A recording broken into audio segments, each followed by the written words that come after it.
Ayan na, ayan na. Kamusta kayo dyan? Good Monday, good new week sa inyong lahat, mga ka-logoistan. Yan, ka-logoland. May bagong logo na naman over the weekend. Mga kaidarian, mga ka-spacers, YouTubers. Pag-usapan natin yan because to begin with, parang wait lang. Medyo familiar tong logo na to. Parang nakita ko rin yung ganitong... ano ba to? Variation on a theme, and ironically it comes from a theme na parang nakita ko sa kabila ng other side of the fence, no? Over the past year or so. Pag-usapan natin yan. So, pag-usapan natin itong issue ng Bagong Pilipinas campaign ng Marcos Jr. administration on 4 levels. Unang tanong, kailangan pa ba yan? Kailangan ba i-memorize yan? So pag-usapan natin yung change is coming ni Tatay Digong. Kamusta naman mga ka-DDS dyan? Kamusta mga kabanat bay dyan? Yan. Number 2, pag-usapan natin, parang original ba yan? Katulad na kita dyan sa screen. I'm not sure how original looking that logo is. It seems very, very familiar. I'm not saying na it's I'm just saying. Pangatlo, logo pa more. Nakita natin ang Testa, may announcement ng Testa. Ayan, nakinig na sa ating advice, di ba? Magpa-contest na lang kayo at yung pala 10,000 yung premyo. Grabe naman yung response ng iba. Sabi nila, chipang, 10,000 lang. Alam mo, feeling ko 10,000 okay na yan eh. Almost $200 na rin yan. Yan. Pwede na yan. Pwede na yan. I mean, mga pag-core pa more. Yan. At pang-apat at pinakamahalaga, pag-usapan natin, what on earth is happening? Why the explosion? The volcanic explosion of logo to the left, logo to the right. Yan, yan. Achievements ba more? Yan. Pag-usapan natin lahat yan. So on 4 levels. Let's analyze this, mga ka-idarians, ka-spacers, mga ka-logoistan. Yan. Sali na tayo sa mga istans dyan. Okay, number 1. Number 1. Ayan na, yung mga ka-DDS dyan. Makinig kayo dyan, nagparinig ako nung last week, sa mga ka-DDS. Tanong ko, yung mga galit na galit dun sa $1 million logo or yung mga 3 million logo or whatever. Ayan, kamusta mga Caldero dyan? ASEAN Caldero, kamusta naman dyan ang Dolomite Beach? May pang Dolomite Beach yata itong Bagong Pilipinas. Habang nakahiga ka dyan sa Dolomite, nakaganyan yung sun, Bagong Pilipinas. Kamusta naman yung mga basura dyan sa Dolomites? Kamusta naman dyan ang panahon? Masarap ba mag-swimming sa Dolomites? Good for mental health daw. Good for mental health. Check natin ulit. Check natin ulit ang Dolomite Beach soon, especially after Bagyo. Tingnan natin gaano ka very sustainable, very environmentally friendly, very ecologically balanced. Mga ka-Dolomite, mga ka-logoistan. Yan. Una-una, pag-usapan natin yan. Bakit ba tayo... Ay, wait lang. Then, let's be fair naman. Let's discuss naman ano yung sinabi ng ating mahal na gobyerno, ng ating very competent, very world-class. Very world-class. Ito. Nasaan na? Mga mga ka-logo. Legolands. Barbie. Mga ka-Barbie. Ayan. Wait lang. Ito. Pag-usapan natin itong. Yan. Nasaan na? Ayan. Bakit hindi siya lumalabas? Okay, ito. Okay, ito. Talagang pinaghirapan to, guys. Guys, pinaghirapan to. Please, guys, let's be supportive. Naghirap naman yung government natin dyan. Yan! Boom! Yeah! Pinaghirapan yan. Yan, sa Official Gazette of the Philippines, ang kalagay, Memorandum Circular numero 24 in the year 2023, signed on 3rd of July. Yan, launching the Bagong Pilipinas campaign as the administration's brand of governance and leadership. Pasok dyan, Andrew E. Nasaan na may Andrew E? Pasok natin yan, baka mano tayo dyan. Let's go! That's it! Woo! Let's go, Andrew E! Salita! Baka makopyright tayo dyan. Andrew E in the house. Bagong Pilipinas. Bagong mukha. Yan. Ay, mga kakonyo dyan. Mga konyo magsalita. Let's go. Let's do this. Okay.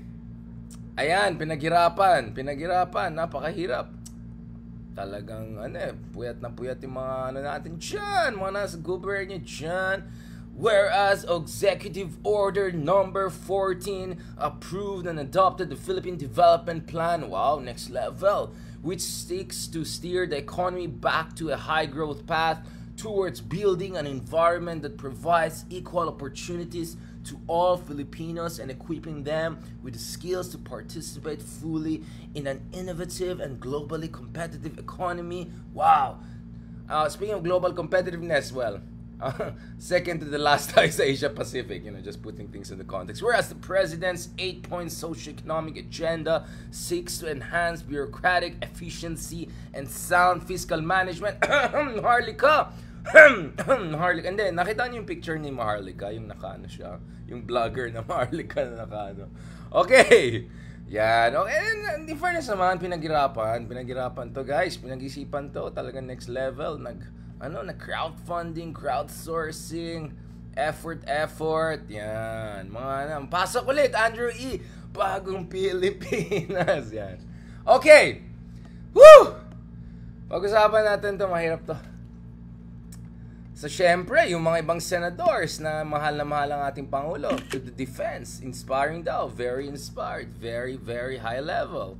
Very, very high level daw ang itong usapan natin. Let's go for gold. Wait lang, guys. Please, chill lang muna tayo. Mamaya na tayo magseryoso.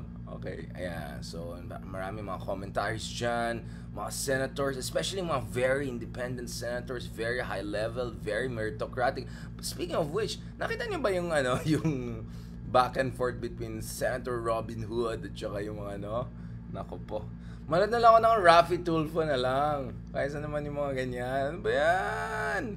Nasaan na tayo? Ayan, sabi ng mga senators.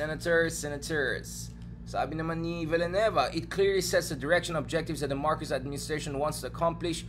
We are one with the President, ensuring that the government puts the welfare interests of Filipinos first through good governance. It is a strong reminder for every public servant that, again, public office is a public trust. Boom. Cheese Oscadero Fashionista. Sabi ni Fashionista, inspiring at it, quote, signals a new beginning. Wait. Okay. Woo! Okay, wait lang. Stop lang tayo dyan, ha? Una-una, mamaya tayo punta dun sa mga kritisismo, gano'n. Ako na lang. Speaking of new beginning, ayan kay Fashionista Cheese Escudero. Pag-usapan natin yan. Wait lang. Bakit ba natin kailangan to? Naalala niyo ba, mga ka-Haydarian? Di ba, si Tatay Digong mismo, siya daw yung change is coming. Tapos, change is here. Oh, ayan pala eh. Lalong-lalo na yung mga dyan, yung mga very independent na legislators dyan na malatatay digong back in the day. Oh, nasaan na kayo dyan? Diba? Change is here. Meron na tayong change. Diba? Unit team. Dude Paratol. Yung mga konyang analyst. Dude Paratol. Diba change is here, bro? Diba? Change is already here, bro. Speaking of change is already here, bro. Ito nga sinabi nung dating administrasyon. Na-fulfill na daw yung ating minamahal na pinakamagaling na Pangulo, si Digong. Yung slogan na change is coming. Now, of course, we have to have a discussion about whether it's a good change. But nevertheless, mukhang may bago naman eh. May pagbabago naman nangyari kay Tatay Digong. So bakit pa natin kailangan ng bagong-bago? Napakadaming bago, purong bago na lang. Kailan na tayo Kailan na tayo mag-focus dun sa mga ginawa natin, purong bago-bago. So, my first question is, bakit kailangan natin ng Bagong Pilipinas? Unit team at diba ginawa naman ng pagbabago ng dating administrasyon. So, I don't know what's going on here. Is there something I don't know about? Is there something? Yan, mga ka-DDS, ano naman ang feelings niyo dyan? Akala ko change is here na. Bakit pa kailangan ng isa pang change? Pagbabago. Pasok, Andrew E. Bagong Pilipinas. Yan.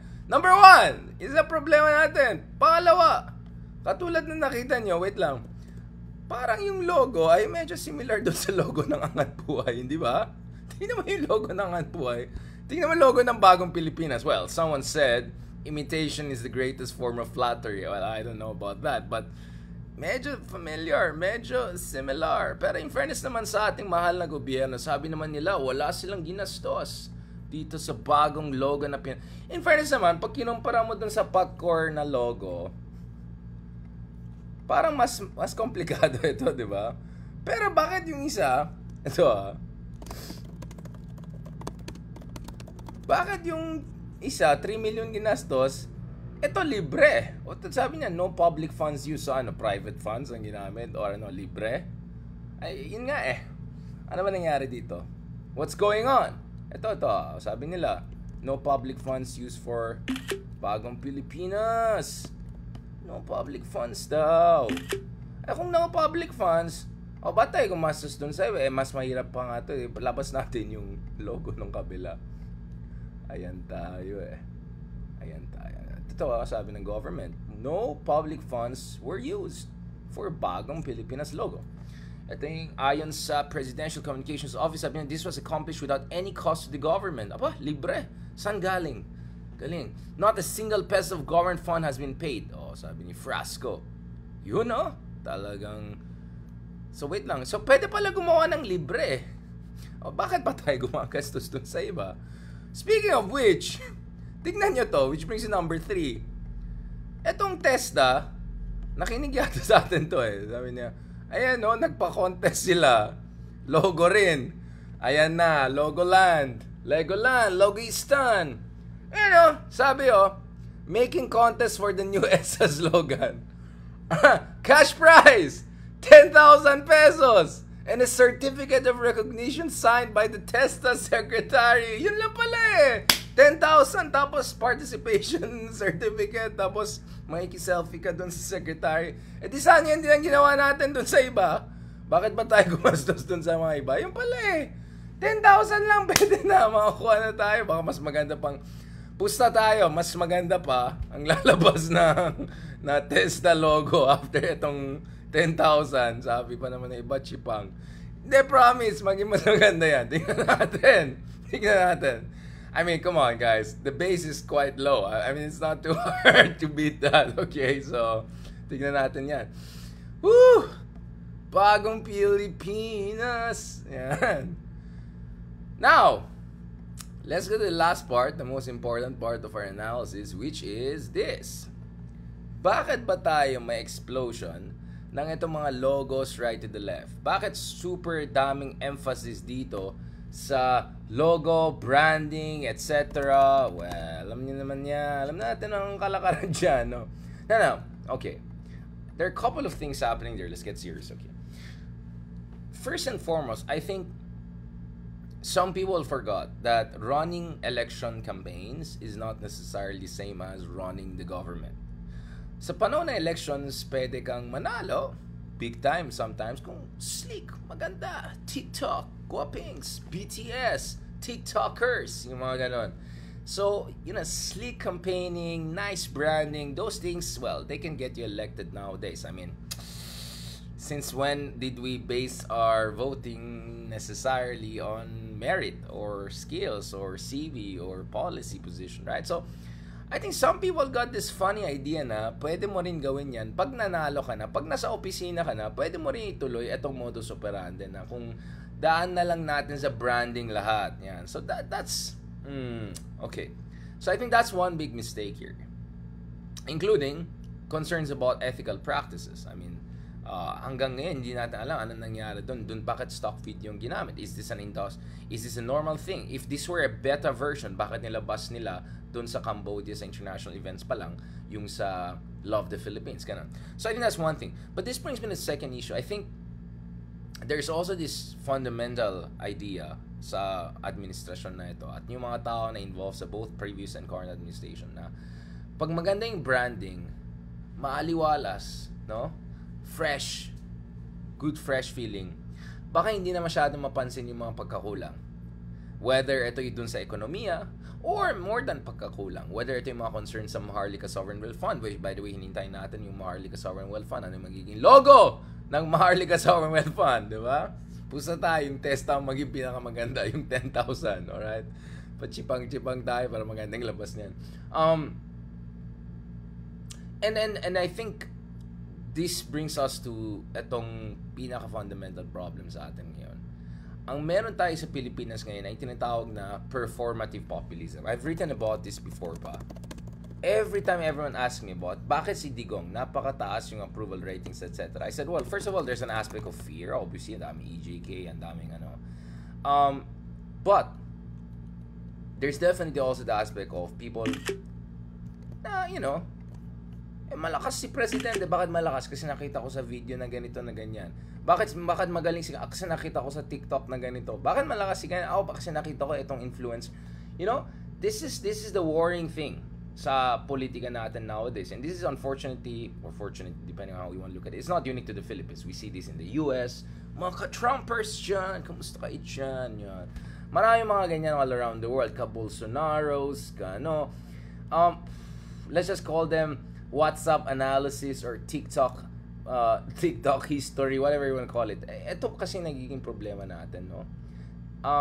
Masyadong madali ma-impress ang tao sa performative politics.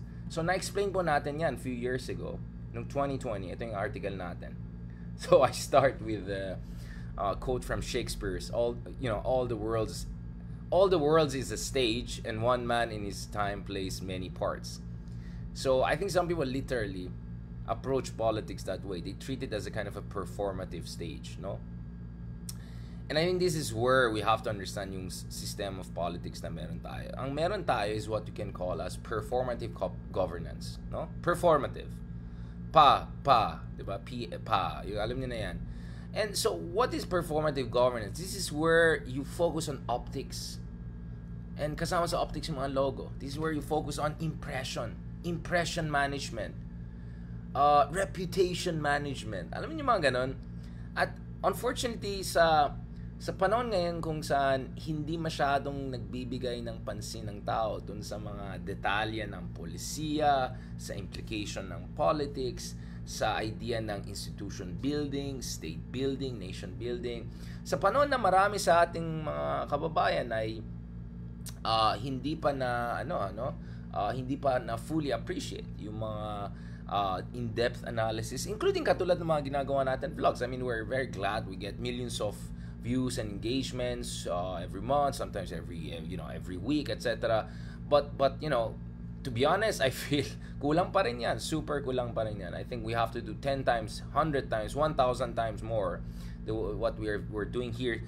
Tayo pa lang, no? And I think I'm looking forward to other folks also doing what we're doing to get a kind of a grip, no, on public discourse. Kasi unfortunately talaga, ganun yung level of analysis ngayon. Pagkausapin mo si ganito, bakit ayaw mo si Lenny? Ay, kasi mahina siya. Like, okay, wait lang. So, saan mo nakuha yung idea na mahina? Ay, hindi. Kasi gusto ko yung parang Tatay Digong kasi malakas siya. Okay, wait lang. Saan mo kinuha yung idea ng malakas? So, ito yung idea ng KPI. Idea ng, alam mo yung performance indicators. Yung mga ganon, hindi pa na-appreciate sa atin. Kasi dapat objective tayo. Hindi pwedeng hanggang papogi pa lang at na-impress tayo. Or hanggang impression pa lang at hindi na tayo impressed. We have to look at actual performance. Economic management. Dapat maintindihan ng tao gaano kahirap mag-manage ng ekonomiya. What does it mean to have 6-7% inflation rate in the era of potential stagflation? What does it mean to, for instance, have EDCA? Is this good? Is this bad? And so maraming mga bagay dyan na, or how to fight corruption. Is this a moral issue? Because I think it's more than moral issue. It's an institutional issue. Hindi tayo more corrupt because di tayo kasing moral ng mga puti or mga Western countries. No, it's not a question of morality. It's a question of institution building, because when you have strong institutions, you create strong incentives for good performance, good behavior, and inadvertently, of course, you improve also the general moral character of society. But yung mga ganung idea hindi na-appreciate. Hindi na-appreciate, for instance, yung mga transparency and accountability. Marami dyan na dinidismiss yung katulad ni Lenny na in terms of her accountability performance. No? I mean, tignan mo yung COA report. How many times she topped the accountability and transparency? Do people appreciate that? Do people understand and appreciate that having accountable government also means having funds for good projects? Having funds for good projects means long-term development of the country. Na-appreciate ba natin yan? Or na-appreciate ba natin, for instance, yung projects of socialized housings, whether it's by Vico Soto, right? Sorry. Or by Isko Moreno, for instance. These mayors have been focusing on socialist housing.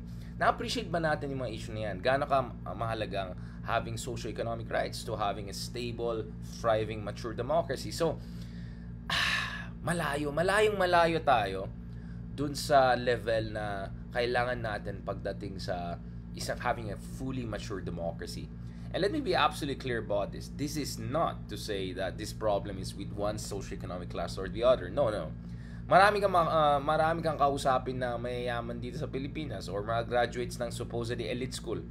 Pero pag-iisip nila parang malatatay. Ay, kailangan linisin yan. Kaya kailangan ng drug war na ganyan, di ba? Or hindi, doon na tayo sa China kasi yun na yung next superpower. You hear those kinds of ideas not from, you hear it from people who are supposedly graduates of good schools or people who come from very well-off backgrounds. So, it's not a class issue. It's a mindset issue. At yun yung problema ko dun sa mga opposition supporters who are saying, ito yung problema, ganito kasi yung voters. Well, that's a very, very snobbish, condescending stance, especially when I have doubts about whether many people in the opposition are themselves very informed about politics, modern politics. Hindi lang yung mga echo chamber nonsense or mga cartoons, mga ganyan. No. So, we have a generalist problem in terms of proper, objective, evidence-based analysis. Not perfectly objective, but as much as possible, evidence-based analysis. Yun po yung kulang sa atin. Kulang din tayo pagdating sa comparative analysis. Bakit umasenso ang ibang bansa? Dahil may malakas silang leader na diktador. Wait lang, may diktador din ang Zimbabwe, may diktador din ang Uganda, may diktador din ang Libya. Bakit hindi sila katulad ng Singapore or hindi sila katulad ng China? Or why China, under Mao Zedong, napakahirap na bansa, diktador, pero sa ilalim ni, let's say, Deng Xiaoping, diktador rin, more progressive. Yan papasok yung trade policy, industrial policy, etc. Institution building, state building, yan. Hindi nagigets ng tao yan eh. Tinitingnan lang yung shallow surface, they think that's the explanation for everything, no? So this is what we're trying to do in our vlogs, no? Ang ginagawa po natin dito is isang masinsinan na pagsusuri sa mga bagay-bagay. Within limits of for 25-30 minutes or sometimes 1 hour. But I really hope mga Kaydarians, no, I hope what we are doing fundamentally is instilling critical thinking. At ang critical thinking po is not to criticize for the sake of criticism. That is why sometimes if someone deserves to be given credit, even if I didn't vote for the person, I don't like that person, I'll give credit. I gave credit to Duterte on the Bangsamoro issue. I'll give credit to Marcos on correcting Duterte's mistakes on foreign policy.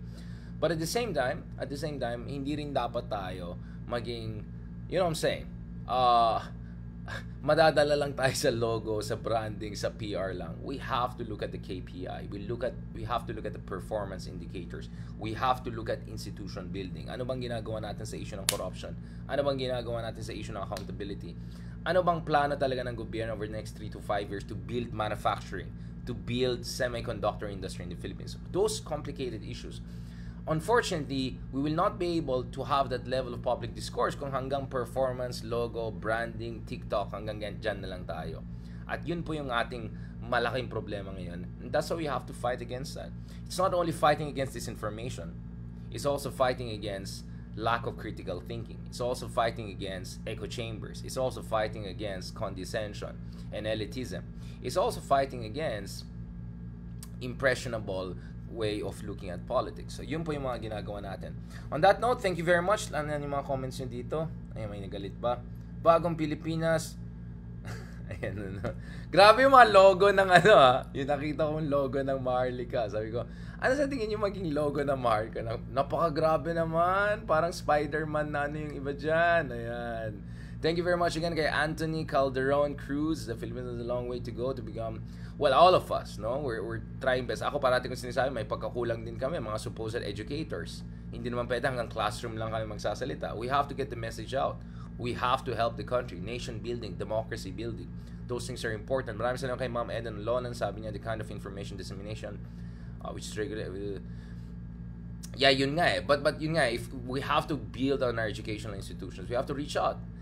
The problem is kung cancel culture tayo, lalo tayong mahihirapan, no, to get people to appreciate a more mature way of not only voting but also appreciating policy making. Maraming salamat kay Ma'am Jocelyn, maraming salamat kay Mike, kay Mira Minalov, kay Doris Ang, Emma Urban, Nelly Pemarejos. Yan. Thank you so much sa lahat ng mga sumusuporta kay Moller, Lilibet, sabi niya, Pogi, yun yung brand sa Florence. Pakicheck niya yan. Salamat din dito, amigo Salvatore, thank you for joining us. Muchas gracias. Ayan, yung mga kasama natin dyan. Romal Angelo Kirong, Ja Chalon. Thank you. Salamat. Thank you very much. I hope you appreciated this discussion we had, and looking forward to more of this. Talk to you guys soon, and God bless and have a blessed day. And blessed week ahead.